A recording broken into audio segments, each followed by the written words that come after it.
લવ્સના ઉપનામથી લખું છું. મારી રચનાઓ ન્યૂઝપેપર અને મેગેઝિનમાં પ્રકાશિત થતી રહે છે.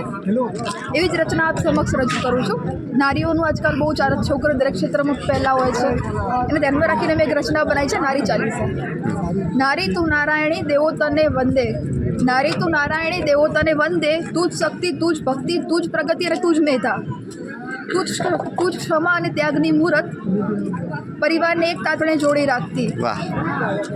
સહનશીલતા તો ગળથુતીમાં જ, સહનશીલતા તો ગળથુતીમાં જ, તું જ કવિતા, તું જ કલમની પંક્તિ અને તું ખળખળ વહેતી નદી. દરેક સંબંધોને તું નિભાવી જાણે. જ્યારે વાત સ્વાભિમાન પર આવે, જ્યારે વાત સ્વાભિમાન પર આવે ત્યારે મેદાનમાં હથિયાર લઈને ઉતરી સ્વયં સિદ્ધા બની જાતી તું.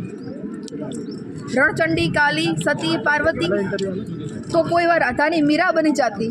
સંબંધોની ભૂમિકા પ્રમાણે સ્ત્રીઓના પાત્રની ભૂમિકા પણ બદલાય છે. સંબંધોની ભૂમિકા બદલાતી તારી, નવદુર્ગાની જેમ નવ સ્વરૂપ તારા. તારા પણ મર્યાદાની બેડીએ બંધાઈ છતાંય ફરજો બેખૂબ નિભાવી. છતાંય તું અભ્યાસ મેળવતી રહી. આટલું કર્યા પછી તને અભ્યાસ જ મળતો રહ્યો. તું જ શક્તિ સ્વરૂપા, તું જ બ્રહ્મચારિણી. તારા જ પુણ્યથી ઘર દીપી ઉઠે પિતાનું અને પતિનું. તારી જ ખુશી એ દેવતા આશીષ વરસાવે અને તને જ પામવા સૌ ઝંખે.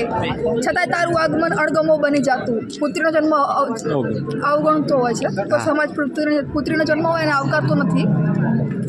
તું દરેક ક્ષેત્રે મહાન છે. બાળકોના સિંચન તું કરતી, સંઘર્ષ હોવા છતાંય ચહેરે હાસ્ય રાખતી. તું ચહેરે છતાં હાસ્ય રાખતી. વાહ વાહ, ખૂબ સરસ. Thank you.